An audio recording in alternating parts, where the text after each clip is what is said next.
Hello dear students, practice papers with solutions ह्या आपल्या सिरीजच्या आजच्या दुसऱ्या व्हिडिओमध्ये आपण डिस्कस करणार आहोत सायन्स 2 चा एक असा चॅलेंजिंग पेपर. ऍक्च्युली हा शाळेचाच एका पेपर आहे प्रिलिमचा, परंतु त्यातले प्रश्न मला खरंच ज्यांचा खूप अभ्यास झाला आहे अशाच मुलांना सोडवता येतील अशा प्रकारचे असल्यासारखे वाटले, म्हणून हा पेपर मी आज मुद्दामून तुमच्यासोबत डिस्कशनसाठी घेतलेला आहे. सो व्यवस्थित बघून घ्या प्रश्न. तुम्हाला ह्यातले किती येतात पर्सेंटमध्ये, किंवा हे प्रश्न मला येत नव्हते मॅम, बरं झालं सांगितलं, असं काही तुम्हाला at the end of the video वाटलं की मला नक्की कमेंट करून सांगा. तुम्हाला देखील तुमच्या शाळेचे पेपर्स इथं डिस्कस करण्यासाठी जर शेअर करायचे असतील तर तुम्ही तेही करू शकता. व्हॉट्सअपवरती मला तुम्ही पाठवू शकता. सो चला सुरुवात करूयात. पहिला प्रश्न आहे, species of bacteria streptomyces have ability of decomposing dash from garbage. तुमच्या टेक्स्टबुकमध्ये हा प्रश्न आहे. याच्यामध्ये आय थिंक पेज नंबर 84 वरती हे काही स्पेसिफिक बॅक्टेरियाची नावं दिलेली आहेत बघा तुम्हाला. त्याच्यामध्ये स्ट्रेप्टोमायसिस असेल किंवा नॉकार्डिया असेल, त्यानंतर ऍक्टिनोप्लेन्स आहे, ऍक्टिनोमायसिटीज आहे. हे सगळे जे मायक्रोब्स आहेत, हे मायक्रोब्स गार्बेज मधला रबर डिकम्पोज करायचं काम करतात. सो हे मायक्रोब्सचे फंक्शन्स ज्यांनी केलेले नाहीत त्यांचा इथं मार्क 100% जाणार बघा. कुणाकुणाला ह्याचं उत्तर येत होतं मला कमेंट करून सांगा नक्की. त्यानंतर dash energy of wind is used in wind mills. Obviously विंडची एनर्जी असते कायनेटिक एनर्जी, सो तो सोपा आहे. Body breaks up into several fragment म्हटलं की फ्रॅगमेंटेशन हे तुम्ही इझिली सांगाल. Transfer of information from molecule of DNA to mRNA, त्याला म्हणतात transcription. Giant squirrel is an example of indeterminate species. आता हे सोपं होतं, मग तसं तुम्हाला तो रेड पॅन्डा असेल, मस्क डिअर असेल, लायन टेल मंकी वगैरे हे जे काही एक्झाम्पल्स आहेत तर तेही कोणत्या कॅटेगरीत येतात, कोणते रेअर आहेत, कोणते इंडेंजर्ड आहेत वगैरे ते व्यवस्थित बघून घ्या. तसंच मगाशी सांगितलं तसे मायक्रोब्सचे स्पेसिफिक रोल काय आहेत ते व्यवस्थित बघून घ्या, नाहीतर मग अशा प्रकारच्या 1 मार्कच्या क्वेश्चन्समध्ये तुमचे मार्क जाऊ शकतात. त्यानंतर मॅच द पेअर, इंटरफिरॉन आणि इंटरल्युकिन. आता ल्युकिन हा शब्द ल्युकेमिया म्हणजेच कॅन्सरशी रिलेटेड आहे, सो हे तर तुमचं झालं. आणि इंटरफेरॉन हे व्हायरल इन्फेक्शनशी रिलेटेड आहे. तुमच्या टेक्स्टबुकमध्येच एक टेबल दिलेला आहे, त्याच्यामध्ये हे वेगवेगळे ज्या अमिनो ऍसिडच्या पेयर्स आहेत त्या दिलेल्या आहेत, तोही टेबल बघायला विसरू नका. त्यानंतर recognise the following food chain and reorganise करायची आहे. Grasshopper, snake, paddy field, eagle, frog. मग सगळ्यात आधी पॅडीफिल्ड येईल ऑब्व्हियसली, त्यानंतर ग्रासहॉपर, मग येईल फ्रॉग, मग येईल स्नेक आणि मग येईल ईगल. सो जस्ट रिअरेंज करून लिहायचं होतं. ट्रू और फॉल्स विचारलंय. Somatic cells and stem cells divide by mitosis, correct आहे. Give an example of bisexual and unisexual flower. Bisexual मध्ये आपला हिबिस्कस येतो आणि युनिसेक्शुअल मध्ये पपाया येतो, राईट. त्यानंतर I have a good ability of regeneration. I perform locomotion. दिसत आहेत ना तुम्हाला हे क्वेश्चन्स व्यवस्थित. Perform locomotion with the help of tube feet. Tube feet म्हटलं की स्टारफिश आला, स्टारफिश म्हटलं की आपला फायलम आला echinodermata, right. So what is the name of my phylum असं विचारलेलं आहे. त्यानंतर हा झाला क्वेश्चन नंबर 1 A B सगळे. क्वेश्चन नंबर 2 मध्ये सायंटिफिक रिझनसाठी we feel tired while performing the exercises. मग आता ह्याच्यामध्ये तुम्ही हे सांगाल की while doing the rigorous exercise our muscles shift to normally they are performing aerobic mode, but during rigorous exercise they shift to anaerobic mode of respiration. In this the glucose molecule is broken down by the process of fermentation in the muscle cells, and the byproduct which is formed is lactic acid. This lactic acid accumulates in the muscle cells, and due to the accumulation of muscle cells we get tired. हे एक झालं. Also as the mode of energy production is anaerobic, less amount of energy is produced by the anaerobic respiration of glucose, that is 2 ATP molecules are produced, and due to production of less amount of energy we also feel tired. हे तुम्ही इथे सांगू शकता. त्यानंतर it is absolutely necessary to control the fission reaction. हा पण previous इयरला एक वर्षी एक ह्याच्यामध्ये विचारलेला होता बोर्ड एक्झाम मध्ये. तर न्यूक्लिअर फिजन ही काय आहे, चेन रिॲक्शन आहे. त्यानंतर लार्ज अमाऊंट ऑफ हीट हे जनरेट होते फिजन या न्यूक्लिअर फिजन रिॲक्शन मध्ये. If it is not control, त्याच्यामध्ये काय होतं, एक न्यूट्रॉन जनरेशन्स होतात आणि प्रत्येक वेळेस जेव्हा न्यूट्रॉन जनरेट होतो it split up the uranium 235 molecule आणि मग त्याच्यापासून त्याचं स्प्लिटिंग होतं, म्हणजे काय न्यूक्लिअर फिजनची प्रोसेस होते तिथे आणि large amount of heat is produced. मग हे जर नाही आपण कंट्रोल केलं, इट इमिट्स, हे तर हार्मफुल रेडिएशन्स तर इमिट होतातच, बट याच्यामुळं न्यूक्लिअर पॉवर प्लांट मेल्ट होऊ शकतो, मोठे मोठे ऍक्सिडेंट्स होऊ शकतात आणि म्हणून it is necessary to control the nuclear fission reaction. Microbial enzymes are used. Microbial एन्झाईम्सचे benefits over the chemical catalyst in chemical इंडस्ट्रीमध्ये काय आहेत हे विचारले. सो केमिकल जे इंडस्ट्रीजमध्ये जेव्हा आपण स्पेसिफिक केमिकल वापरतो तर त्याचा मेन ड्रॉबॅक आहे तो म्हणजे करोजन. करोजन म्हणजे ते केमिकल आपण ज्याच्यामध्ये स्टोअर करतो त्या केमिकलमुळं त्या कंटेनरचं झीज होणे, गंजणे. तर हा एक मेन प्रॉब्लेम आहे. मायक्रोबियल एन्झाईम्स आपण वापरतो तेव्हा अशा कोणत्याही प्रकारचं करोजिव्ह सबस्टन्स फॉर्म होत नसल्यामुळं ते ज्या कंटेनरमध्ये किंवा कुठे जिथे स्टोअर केलेले असतात त्याचं करोजन होण्याचा प्रश्नच येत नाही. त्यामुळे anti corrosive instruments are not required, हे एक त्याचं रिझन येईल. त्यानंतर ऍक्टिव्हेट लो टेम्परेचर पीएच ना प्रेशर, हे दुसरं. हा, आता ह्याच्यामधले ना तुम्ही कीवर्ड्स फक्त लक्षात ठेवा, जसं की करोजन होणार नाही, त्यानंतर anti corrosive instruments are not required, त्यानंतर activate low temperature pH and pressure, त्यानंतर सेव्ह एनर्जी. स्पेसिफिक प्रोसेसेसच होतात, म्हणजे ठराविक जे मायक्रोब्स आहेत ते ठराविकच केमिकल रिलीज करणार, अननेसेसरी बाय प्रोडक्ट्स इथं फॉर्म होणार नाहीत. त्यानंतर expenses on purification are minimised. मग ते अननेसेसरी जे बाय प्रोडक्ट्स तयार झालेत त्यांना बाजूला काढण्यासाठी आपल्याला प्युरिफिकेशन करावं लागलं असतं अदरवाईज. तर हे अननेसेसरी प्रोडक्टच फॉर्म न झाल्यामुळे हे प्युरिफिकेशनचे चार्जेस किंवा त्याच्यावरची जी प्रोसेस, जी काही टाइम सगळं असेल ते आपलं वाचणार. त्यानंतर हे एन्झाईम्स हे रियूज करू शकतो आपण आणि इको फ्रेंडली आहेत, हे असे काही फायदे ह्या मायक्रोबियल एन्झाईम्सचे तुम्ही सांगू शकता. त्यानंतर नेक्स्ट क्वेश्चन आहे क्वेश्चन नंबर 2B मध्ये 2 मार्कांचाच आहे. Sexual asexual reproduction any 4 points असं सांगितले. 2 मार्कांसाठी 4 मुद्दे सांगितलेत. सो तुम्हाला माहितीच आहे सेक्शुअल रिप्रोडक्शन, असेक्शुअल तुमच्या पुस्तकातलाच हा असा. मग तुम्हाला इथं जसं दाखवलंय तसाही फिल इन द ब्लँक सारखा येऊ शकतो, म्हणजे इकडचा पॉइंट देतील, इकडचा विचारतील असं, किंवा डायरेक्ट फरक तुम्हाला विचारू शकतील. या पद्धतीने तुम्ही दोघांच्या मधला डिफरन्स सांगू शकता. त्यानंतर ती जी डायग्राम आहे, आयडेंटिफाय द पिक्चर. आता हे काय आहे, हे हास्य क्लब, लाफ्टर क्लब आहे, राईट. सो त्याचं why this concept has become more popular. People gather in gardens or park and they try to reduce their stress by laughing. Laughing out loudly जसं म्हणतो आपण तसं. तर ते मोठ्या मोठ्यानं हसून they try to relieve their stress. आणि ही स्ट्रेस मॅनेजमेंटची एक उत्कृष्ट अशी मेथड आहे, हे तुम्ही इथे सांगाल. 2 मार्कांसाठीच आहे. सो आयडेंटिफाय करायला 1 मार्क आणि त्याचे इम्पॉर्टन्स सांगायला 1 मार्क. Then comes effects of radioactive pollution on human health. तुमच्या टेक्स्टबुक मधला हा पार्ट मुद्दामून मी घेतलेला आहे.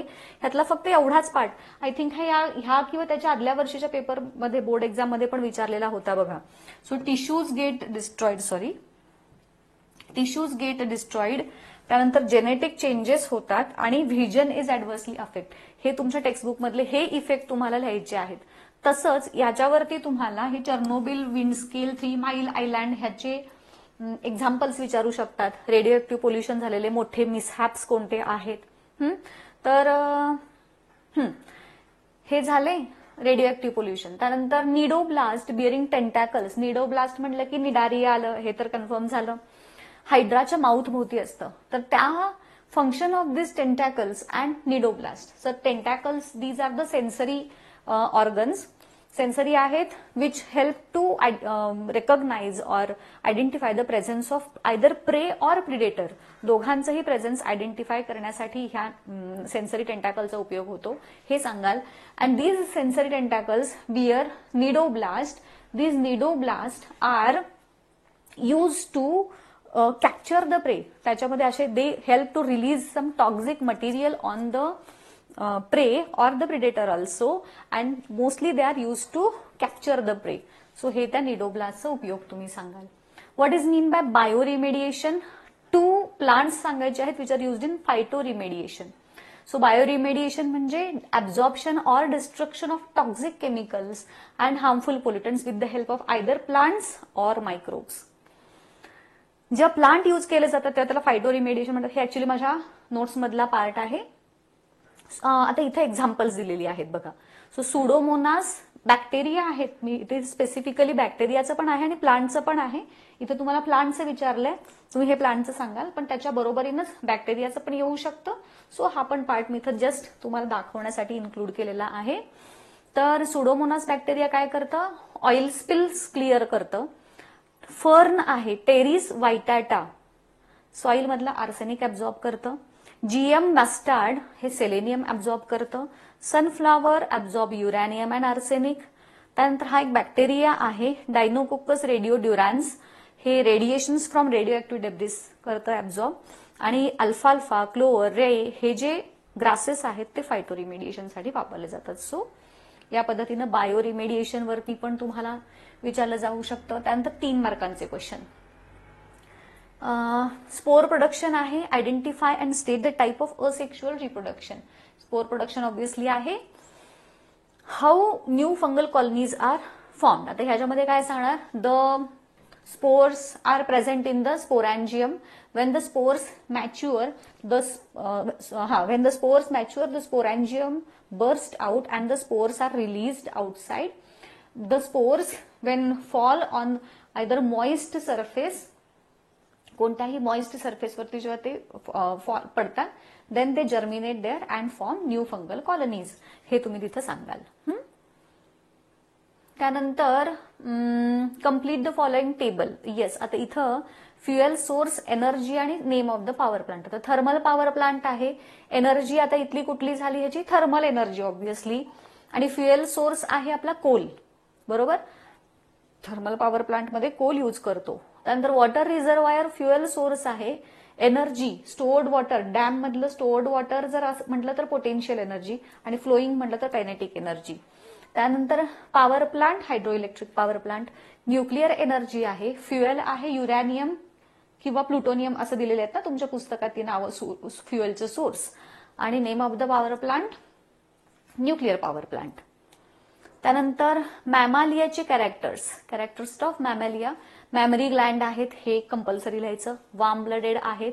हेड, नेक, ट्रंक, टेल ह्या 3-4 भागांमध्ये त्यांची बॉडी डिवाइड होते. नेल, क्लॉज और हूव्ज प्रेझेंट असतात.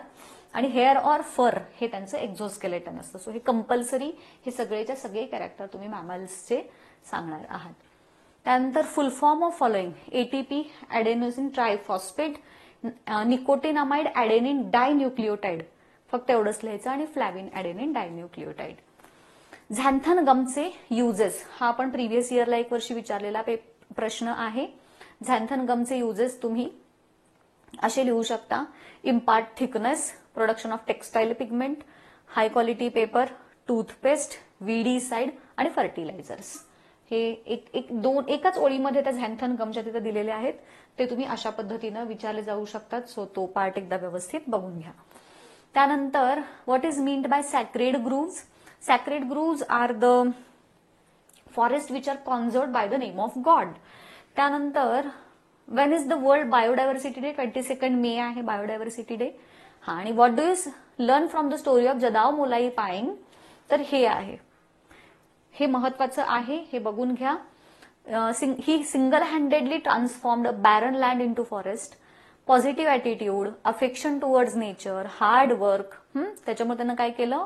Over 1360 acres of land, barren land, he converted into forest. त्यानंतर वी लर्न दॅट, हे सांगायचं, we all need to make earth better place to live for us as well as for coming generations. If large crowd causes harm to the environment, single person, if determined, can establish forest and benefit of environment in great ways. आपण म्हणतो ना की मी एकट्यानं करून एकटीनं करून काय होणार, मग इथे हे एकट्याने असा विचार केला नाही. He just went on creating planting the trees and he converted the whole barren land into forest. So हे त्याची स्टोरीचं मॉरल आहे, ते तुम्हाला सांगता आलं पाहिजे. त्यानंतर स्टेम सेल्स. स्टेम सेल्स म्हणजे these are the special types of cell which can give rise to all other types of cell in the body. त्यानंतर सोर्सेस कोणते आहेत, एक अडल्ट स्टेम सेल आणि एम्ब्रियोनिक स्टेम सेल. आणि 2 uses हे सांगाल तुम्ही, रिजनरेटिव्ह आणि ऑर्गन ट्रान्सप्लांटेशन, हे त्याचे 2 युजेस झाले. त्यानंतर फॅक्टर्स विच अफेक्ट, आता इथं फक्त 2 फॅक्टर्स विचारलेत, हे एवढे सगळे फॅक्टर्स आहेत विच अफेक्ट सोशल हेल्थ. मग ह्यातले कुठलेही 2 लिहायचं. मग रेसिडेन्शियल एरिया, वॉटर, टॉयलेट, कुठलेही 2 लिहा तुम्ही. Explain the importance of good communication with others. दुसऱ्यांच्या सोबत जे आपण चांगलं कम्युनिकेशन मेंटेन ठेवणं हे का गरजेचं आहे, तर we can express our feelings in a proper way, हे त्याचं उत्तर दिलेलं आहे बघा. With friends, colleagues, teachers. त्यानंतर it helps us to relieve our stress. It can spread knowledge. आता ह्यातले कीवर्ड्स फक्त सांगते, लक्षात ठेवून घ्या. एक्सप्रेसिंग अवर फिलिंग साठी महत्वाचं आहे. त्यानंतर रिलीव्ह स्ट्रेस साठी महत्वाचं आहे. Spread knowledge and build healthy relationship. Establish again harmonious relationship. Overcome problem. Provide moral support. हे सांगू शकता. अपार्ट फ्रॉम दॅट गुड लिसन. ठीक आहे, हे एवढे काही महत्वाचे पॉइंट्स आहेत की आता हा प्रश्न तुम्हाला कुठेही सापडणार नाही. एकच लाईन मध्ये कम्युनिकेशन ह्याचं दिलेलं आहे बघा तुम्हाला. तर सोशल हेल्थ ह्या चॅप्टरमध्ये, तर त्याचं तुम्हाला इलॅबरेट करून सांगता आलं पाहिजे की दुसऱ्यांसोबत आपल्याला कम्युनिकेशन चांगलं ठेवणं का गरजेचं आहे, तर हे ह्या पद्धतीनं तुम्ही सांगू शकता. त्यानंतर 4 मार्कांचा प्रश्न, मी जसं म्हणलं तुम्हाला 4 मार्कांचा प्रश्न कंपॅरेटिव्हली आणि सोपा दिलेला आहे. Which evidences of evolution. Embryological evidence. At what stage similarities observed in all the embryo? In the initial stages of embryonic development, the similarities are observed. हे मात्र पूर्ण वाक्यात लिहायचं, इथं छोटं छोटं लिहायचं नाही. What can be proven with this proof? So all the vertebrates ते जे आहेत एम्ब्रियोनिक जे आहे एम्ब्रियोलॉजीचं, तर तो तुम्ही इथं लिहू शकता की all the vertebrates they are having similar structure during their initial stages of embryonic development, which proves that all are evolved from a common ancestor. त्यानंतर why peripatus is a connecting link. हा 5 मार्कांचा प्रश्न विचारलेला आहे. Can you believe peripatus connecting link का आहे, हे 5 मार्काला. तुम्ही लिहून काय लिहिणार, मॅक्सिमम एवढंच लिहू शकताय तुम्ही.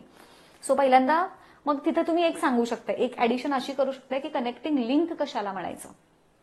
सो पहिलं तुम्ही हे सांगू शकाल की दिस शो सिमिलॅरिटी, कारण 5 मार्कांचा प्रश्न मोठा, जितका लिहिता येईल तितका लिहायचा. मग आपण अजून काय वाढवू शकतो की जो फापट पसारा नाही वाटला पाहिजे. सो आपण हे सांगू शकतो की कनेक्टिंग लिंक म्हणजे काय, आणि मग सांगायचं की ॲनेलिड आणि आर्थ्रोपोडा आहे because it shows following annelid character, it shows following arthropod character. आणि इथं अजून एक लिहू शकतो हे की we can conclude that annelids have evolved from arthropods have evolved from annelids. So हा झाला आपला सायन्स 2चा पेपर. कसा वाटला मला नक्की कमेंट करून सांगा. इथेच थांबूयात, भेटूयात पुढच्या व्हिडिओमध्ये. Till good bye, thank you, all the best.